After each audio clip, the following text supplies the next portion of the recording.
صحیح بخاری حدیث نمبر 7 کتاب وحی کے بیان میں ہرقل شاروم نے ان کے پاس قریش کے قافلے میں ایک آدمی بلانے کو بھیجا۔ اس وقت یہ لوگ تجارت کے لیے مکشام گئے ہوئے تھے۔ یہ وہ زمانہ تھا رسول اللہ صلی اللہ علیہ وآلہ وسلم نے قریش اور ابو سفیان سے ایک وقتی عہد کیا ہوا تھا۔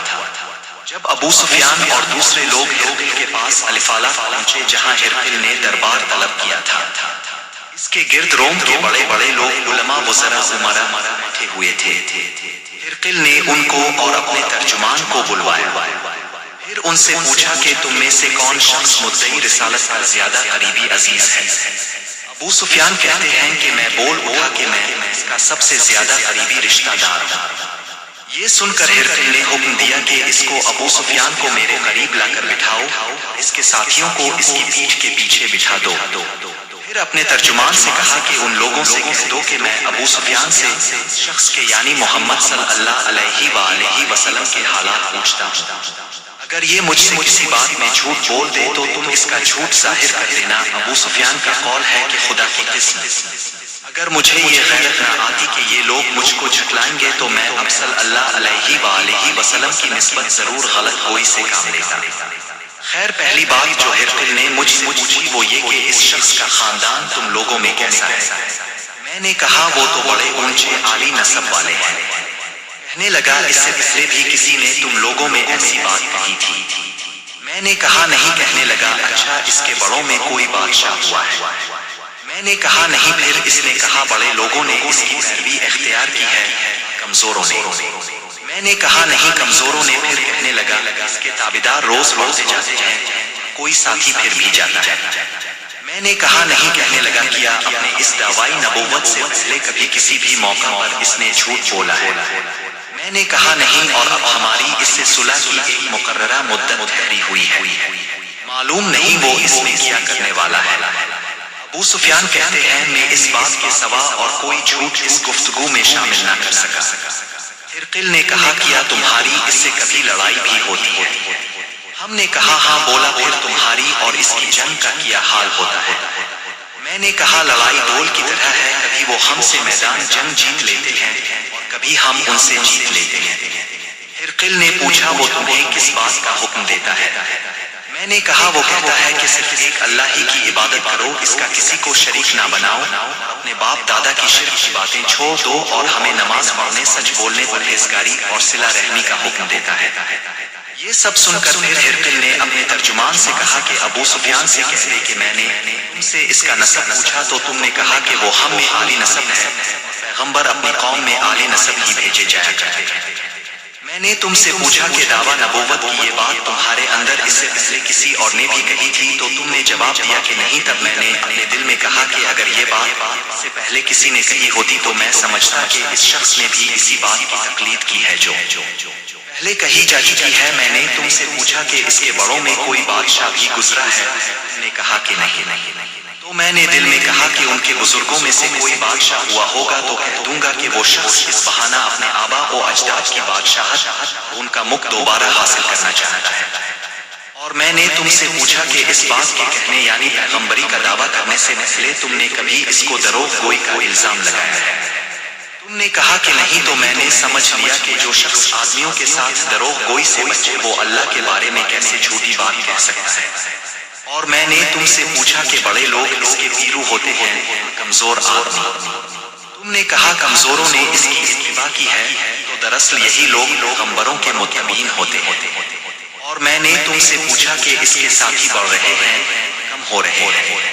تم نے کہا کہ وہ بڑھ رہے ہیں، اور ایمان کی کیفیت یہی ہوتی ہے حتیٰ کہ وہ کامل ہو جاتا ہے۔ اور میں نے تم سے پوچھا کہ آیا کوئی شخص اس کے دین سے ناخوش ہو کر مرتد بھی ہو جاتا ہے؟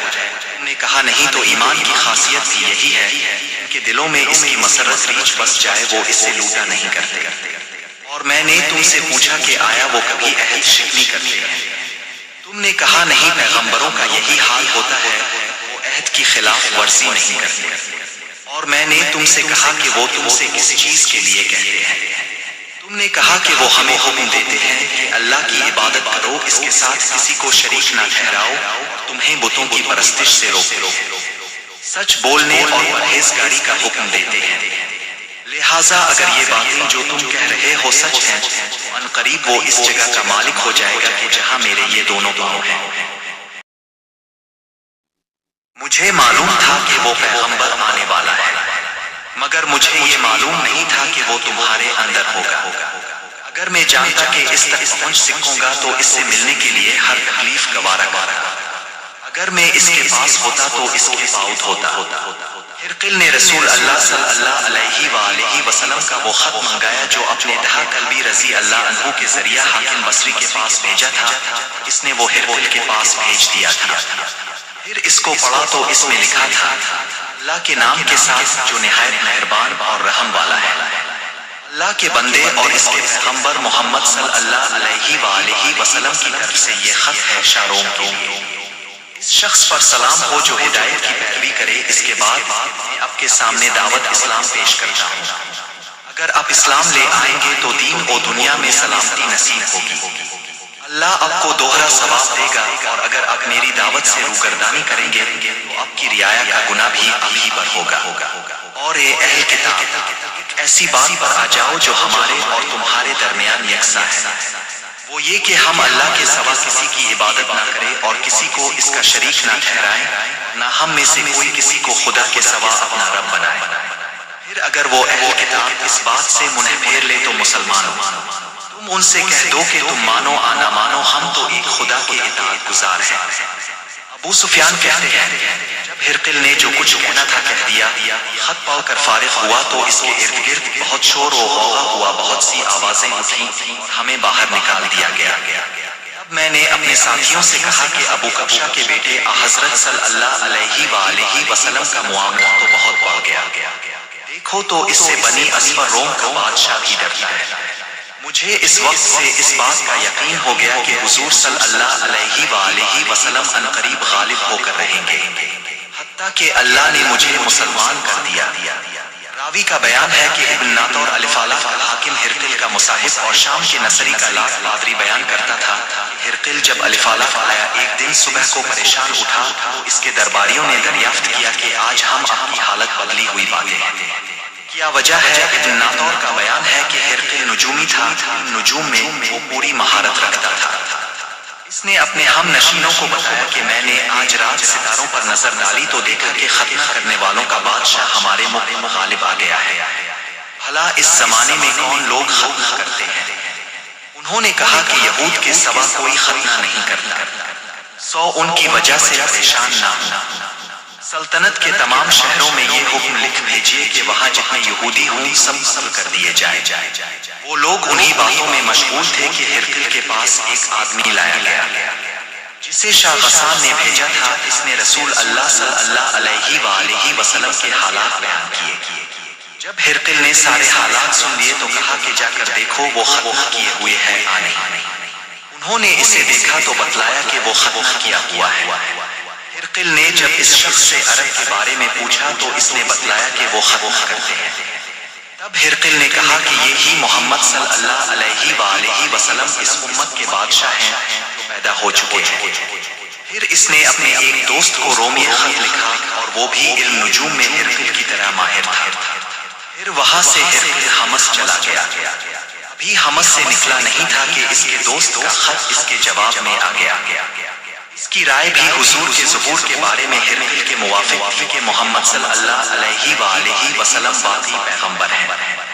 اس کے بعد ہرقل نے روم کے بڑے آدمیوں کو اپنے حمص کے محل میں طلب کیا، اس کے حکم سے محل کے دروازے بند کر لیے گئے۔ پھر وہ اپنے خاص محل سے باہر آیا اور کہا، اے روم والو، یا ہدایت اور کامیابی میں کچھ حصہ تمہارے لیے بھی ہے۔ اگر تم اپنی سلطنت کی بقا چاہتے ہو تو پھر اس نبی صلی اللہ علیہ وآلہ وسلم کی بیعت کر لو اور مسلمان ہو جاؤ۔ یہ سننا تھا کہ پھر وہ لوگ وحشی گدھوں کی طرح دروازوں کی طرف دوڑے مگر انہیں بند پایا۔ آخر جب ہرقل نے اس بات سے ان کی یہ نفرت دیکھی اور ان کے ایمان لانے سے مایوس ہو گیا تو کہنے لگا کہ ان لوگوں کو میرے پاس لاؤ۔ جب وہ دوبارہ آئے تو اس نے کہا، میں نے جو بات کہی تھی اس سے تمہاری دینی پختگی کی آزمائش مقصود تھی، سو وہ میں نے دیکھ لی۔ تب یہ بات سن کر وہ سب کے سب اس کے سامنے سجدے میں گر پڑے اور اس سے خوش ہو گئے۔ بالآخر ہرقل کی آخری حالت یہی رہی۔ ابو عبداللہ کہتے ہیں کہ اس حدیث کو صالح بن کیسان یونس اور معمر نے بھی بحری سے روایت کیا ہے۔